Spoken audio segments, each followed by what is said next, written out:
Today we have Tales from Tech Support for this video. As always, don't forget to share and like if you enjoyed these videos. Without further ado, here we go. The keyboard is wireless. I work at a place doing tech support for a lot of local businesses. I have one gentleman, let's call him Jim, who I particularly hate dealing with. He knows less than nothing about any form of technology and has stressed on several occasions how unwillingly he is to learn even the simplest of things. Worse, still, he doesn't know any appropriate terminology. Whenever he calls with a problem, no matter what it is, he just says it isn't turning on. That can mean anything from it literally not turning on to him forgetting his password. Then there is the fact that he just won't shut up. This guy could talk for hours about random stuff, and trying to keep him on the topic of his problem is near impossible. But worst of all is he refuses to use my real name, and for reasons I cannot even begin to fathom, he calls me Kirby. So one fine Wednesday, Jim swings on in with his little desktop saying that it won't turn on.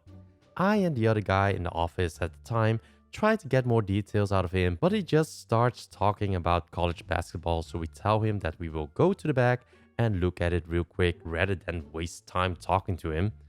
So as per usual, there was absolutely nothing wrong with it. We get it up and going, lock him in, and check to make sure his basic software was running. Everything's fine. We hand it back to him and tell him we fixed it. I'm not generally one to lie like that, but I know Jim won't accept that there was no problem, and I'd rather get him out as quick as possible. We think we're in the clear when about 40 minutes later, we got a call. As soon as I see his name on the caller ID, I'm trying to think what stupid thing he could have possibly done wrong. Did he forget his password? Did he forget to plug in the screen? The mouse? No. Jim calls saying the keyboard isn't working. My immediate thought is that he just didn't plug it in. Jim, did you plug the keyboard back into the computer? He says he did. I ask him to double check it. He says he does and that it is indeed plugged in. I don't do in-office visits, and the guy who was doing those was on a job about 100 miles away, so I'm forced to ask Jim to bring the unit back over to our office. He brings it back and I test it in front of him with about a dozen keyboards and they all work. I suggest that maybe his keyboard had gone bad, but he insists that it was working just the other day before he brought it in. He takes the unit back with him, and sure enough, I get a call saying, "That keyboard still ain't working, Kirby." I'm at my wit's end, so I finally ask what kind of keyboard it was. He gives me the model and I look it up to see that it's a wireless keyboard. I ask him if the switch on the bottom is set to on. He confirms, then asks if he tried changing the batteries. "It doesn't use batteries, Kirby. It's wireless." For a moment, I'm speechless. I then calmly try to explain that it isn't possible and that it does use batteries. Jim gets progressively more angry, insisting that it is wireless and doesn't use batteries. Finally, I've had my fill and shout into the phone, "This isn't fucking magic. It has to have some power source, you idiot."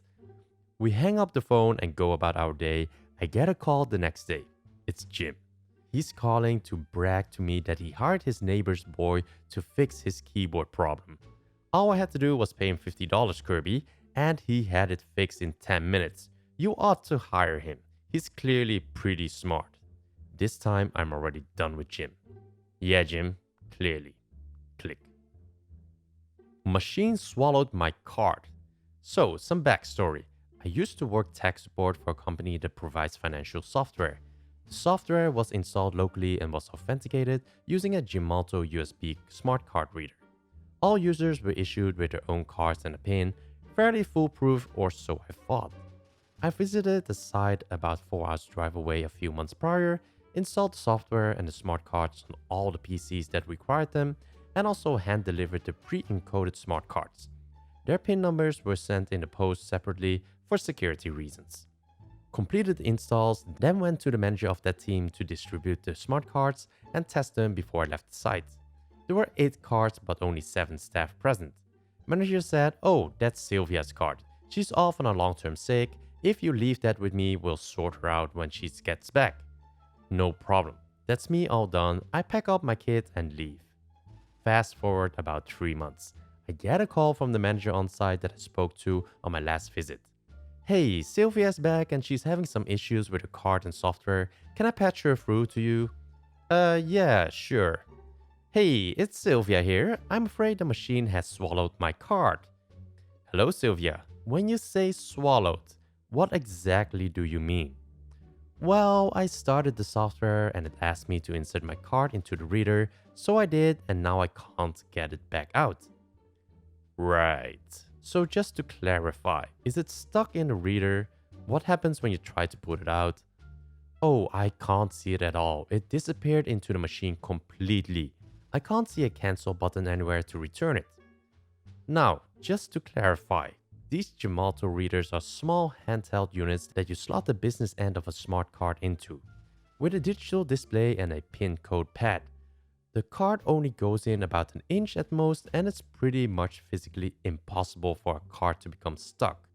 Still, it was possible that the card may have been cracked or damaged and it may have gotten stuck in the reader, so I asked her to package the reader back up and send it back to us. Okay, how do I get the reader out? Just follow the wire and it should just unplug from the back of your PC. I can't see any wire. Do I need to take the PC apart? Starting to lose patience at this stage. No, it should just be on the desk under your monitor. Follow the wire back to the back of your PC and pull it out.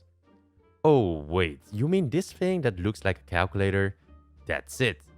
Okay, I've unplugged it, can't see the card anywhere. It should be sticking out of the top. The card only goes in about an inch. Ah, is this where I was supposed to put my card? Yes, where did you think it was meant to go? The slot on the front of the computer that looks like the one on the cache point. Right. Can you put your boss back on the phone? Explain to the boss that it sounds like she shoved her smart card into one of the drives on her PC. He says he'll get his internal IT team to come down and take a look. He rings me back later that day to confirm that they found her smart card wedged inside the floppy disk drive. They eventually managed to get it out with some pliers, and as a precaution, they left the drive out of her PC and replaced it with a blanking plate to prevent further incidents. The first thing never works. When I got the ticket, it had been open for 6+ months, gone through 5-6 technicians on first, second, and third line, and they've done pretty much everything humanly possible short of swapping out the whole computer, but nothing has helped. There's probably around 80 to 100 tech hours put into this so far. Weird thing is, the error message is clearly logged and it points to a known issue. Could the other techs really have missed this? Nope. The first tech emailed the customer a link to the update that fixes the issue inside of 50 minutes from the first call. And I see 3 other techs have directed the customer back to that first email with instructions to install the fix. Each time the customer has responded that she did, but it didn't cause any change in the problem, still getting the same error message. I had a gut feeling and sent her the link to the update again, this time saying that, hey, I've got something new for you to test, and the next morning I called the customer. Hey, I emailed you a link to a new patch which should fix the problem you are having with the game. Have you had a chance to try it? Customer: yeah, I did, and the game's working now, but this is shitty support. Entirely unacceptable to wait 6 months. Think of my poor son who hasn't been able to play his Christmas present. Goes off on a rant about how much we suck. Me: I'm sorry to hear that, but if I could ask you just one thing. See, the link I sent you is exactly the same one that we sent you on the very first day you called us. And I see in the log that you replied to that email saying you had installed it, but that it didn't change anything. Is that correct? Customer: the first link? No, I didn't bother with that one. Everyone knows that the first thing you suggest never works. So I just said I did. I can't believe it took you 6 months. How are you going to explain this to my son? Winding up the rant again. Me: sorry ma'am. Looks like we sent you the solution on the very first day, but you chose not to follow the instructions. But as things are now working, I'm going to close your ticket and I'll leave it up to you to explain to the kid why it took so long. So those were the stories for today's video. Let me know what you think about the stories in the comments below. As usual, please like if you enjoy these stories and subscribe if you want to stay up to date on more future videos. Thanks for listening, and I will see you in the next video.